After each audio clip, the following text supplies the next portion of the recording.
স্বাধীনতা লাভৰ কাৰ্যসূচী পালনৰ পৰা ৰাইজক বঞ্চিত কৰাৰ অথবা এই দিৱসক ৰাষ্ট্ৰীয় পতাকাক অসন্মান, অপমান, অৱমাননা, তুচ্ছ তাচ্ছিল্য কৰাৰ অধিকাৰ কাৰোৱেই নাই। 1947 চনৰ 15 আগষ্টৰ দিনাখন ভাৰতবৰ্ষই প্ৰায় 200 বছৰীয়া ব্ৰিটিছ শাসন বা শোষণৰ পৰা মুক্তি লাভ কৰে। তেতিয়াৰে পৰা প্ৰতি বছৰে 15 আগষ্টৰ দিনটো সমগ্ৰ দেশতে স্বাধীনতা দিৱস হিচাপে যথেষ্ট উলহ মালহেৰে পালন কৰা হয়। ই আমাৰ সৰ্বশ্ৰেষ্ঠ তথা পবিত্ৰময় ৰাষ্ট্ৰীয় উৎসৱ, ভাৰতীয়ৰ গৌৰৱৰ প্ৰতীক। কিন্তু অসম আন্দোলনৰ দিন ধৰি স্বাধীনতা দিৱস, গণতন্ত্ৰ দিৱসৰ দৰে মহান ৰাষ্ট্ৰীয় উৎসৱ উদযাপন কৰাৰ পৰা অসমৰ ৰাইজক বঞ্চিত কৰি অহা হৈছে। ই কোনো বিশেষত্ব বা তাৎপৰ্যহীন কেৱল গতানুগতিক চৰকাৰী দিৱসহে বহুতৰ মনত এনেধৰণৰ সৃষ্টি হৈছে। নতুন প্ৰজন্মইতো কেৱল কিতাপৰ পাতত পঢ়াৰ বাহিৰে এই দিৱসৰ তাৎপৰ্য উপলব্ধি কৰিবলৈ সুযোগেই পোৱা নাই। দীঘলীয়া সংগ্ৰাম, সহস্ৰ লক্ষজনৰ ত্যাগ, বলিদানৰ বিনিময়তহে আমি যে স্বাধীনতা লাভ কৰিবলৈ সক্ষম হৈছোঁ, সেই কথা আজি উপলব্ধি কৰিব নোৱাৰা অৱস্থাৰ সৃষ্টি হৈছে। লক্ষ্মীবাই, মংগল পাণ্ডে, ভৰত সিং, মহাত্মা গান্ধী, নেতাজী, জৱাহৰলাল, চৰ্দাৰ পেটেল, আবুল কালাম আজাদ আদিৰ লগতে গোপীনাথ বৰদলৈ, তৰুণৰাম ফুকন, কুশল কোঁৱৰ, কনকলতা আৰু বহুতো খ্যাত অখ্যাত দেশপ্ৰেমীকে ৰোপণ কৰা বা প্ৰতিপালন কৰা বীজৰ ফল আজি আমি ভোগ কৰিবলৈ সক্ষম হৈছোঁ। ৰাষ্ট্ৰীয় পতাকাক অপমান কৰাৰ অৰ্থ এই শ্বহীদসকলকে অপমান কৰা নহয় জানো? নমস্য মুক্তিযুঁজাৰুসকলৰ পবিত্ৰ স্মৃতিজড়িত এই দিৱসৰ দিনা ৰাষ্ট্ৰীয় পতাকা উত্তোলন কৰি তেখেতসকলক শ্ৰদ্ধাৰে সুঁৱৰি কৃতজ্ঞতা জনাই তেখেতসকলৰ পথ সুৱৰণ কৰি প্ৰত্যেকেই সৰু বৰ ব্যক্তিগত ৰাজহুৱা কাম নিষ্ঠা আৰু সততাৰে সম্পাদন কৰাৰ, দেশৰ সৰ্বাংগীন উন্নতিৰ হকে আত্মনিয়োগ কৰাৰ সংকল্প ল'ব লাগিব। তেখেতসকলৰ প্ৰকৃত উত্তৰাধিকাৰী হ'বলৈ চেষ্টা কৰিব লাগিব। আমি সকলোৱে গভীৰ আত্মবিশ্লেষণ কৰিব লাগিব। বিগত বছৰবোৰত কৰি অহা ভুল শ্ৰুতিবোৰৰ যাতে পুনৰাবৃত্তি নহয় তাৰ প্ৰতি সচেষ্ট হ'ব লাগিব। স্বাধীনতা লাভৰ কাৰ্যসূচী পালনৰ পৰা ৰাইজক বঞ্চিত কৰাৰ অথবা এই দিৱসক ৰাষ্ট্ৰীয় পতাকাক অসন্মান, অপমান, অৱমাননা, তুচ্ছ তাচ্ছিল্য কৰাৰ অধিকাৰ কাৰোৱেই নাই।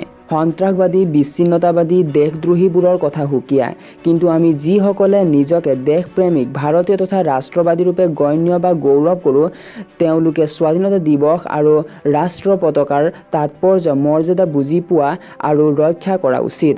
মোৰ বিচাৰত দেশৰ 3 বৰণীয়া ৰাষ্ট্ৰীয় পতাকা তিৰংগাখন আন যিকোনো পতাকাতকৈ শ্ৰেষ্ঠ আৰু ইয়াৰ সন্মান বা গৌৰৱ ৰক্ষা কৰাটো প্ৰতিগৰাকী দেশবাসীৰেই পবিত্ৰ কৰ্তব্য। স্বাধীনতা দিৱস চৰকাৰ অথবা কোনো দল সংগঠনৰ পৈতৃক সম্পত্তি নহয়। এই দিৱস ভাৰতীয়ৰ উমৈহতীয়া সম্পদ। সেয়েহে ৰাষ্ট্ৰীয় পতাকা উত্তোলনেৰে স্বাধীনতা দিৱস পালনৰ লগত চৰকাৰ বা শাসকক একাকাৰ কৰাটো অযুক্তিকৰ। দেশ বা ৰাইজৰ দুৰৱস্থা, শোষণ, বঞ্চনা আদিৰ বাবে স্বাধীনতা দিৱসক দায়ী কৰাটো তাতোকৈ অযুক্তিকৰ। এই দিৱসক কোনো কাৰণতে চৰকাৰৰ বিৰুদ্ধে ক্ষোভ পালনৰ দিন ৰূপে ব্যৱহাৰ কৰাটো উচিত নহয়। যিসকল সাধাৰণ ৰাইজক বিচ্ছিন্নতাবাদী তথাকথিত জাতীয়তাবাদীয়ে বিভ্ৰান্ত কৰিছে, সেইসকলক স্বাধীনতা দিৱসৰ প্ৰকৃত তাৎপৰ্য সম্পৰ্কে জ্ঞান প্ৰদান কৰাটো আমাৰেই দায়িত্ব। আমি যেতিয়া সৰু আছিলোঁ তেতিয়া স্বাধীনতা দিৱস আৰু গণৰাজ্য দিৱস আহিলে আমাৰ খুব আনন্দ লাগিছিল। তাৰ দুদিনমানৰ আগৰ পৰাই আমি সাজু হৈছিলোঁ।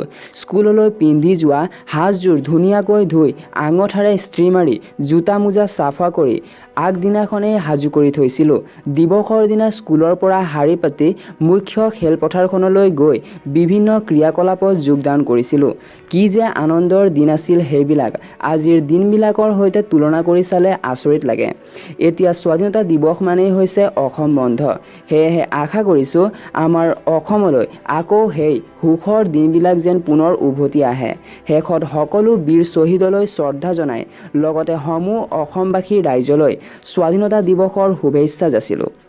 গতিকে আজিলৈ এই ভিডিঅ'টিক লাইক কৰিলেও নকৰিলেও, কমেণ্ট কৰাৰ সময় হ'লেও নহ'লেও, চেনেলটোক ছাবস্ক্ৰাইব কৰিলেও নকৰিলেও এই ভিডিঅ'টিক নিজৰ ফ্ৰেণ্ডছ ৰিলেটিভছ সকলোলৈকে শ্বেয়াৰ কৰি দিব, যাতে আমাৰ অসমলৈ আকৌ সেই সুখৰ দিনবিলাক যেন পুনৰ উভতি আহে।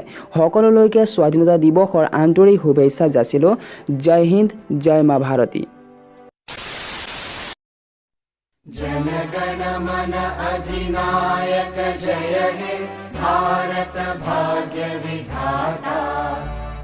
पंजाब सिंध गुजरात मराठा द्राविड उत्कल बंगा विंध्य हिमाचल यमुना गंगा उच्चल जलधि तरंगा तव शुभ नामे जागे तव शुभ आशीष मांगे गाहे तव जय गाथा जन गण मंगलदायक जय हे भारत भाग्य विधाता जय हे जय हे जय हे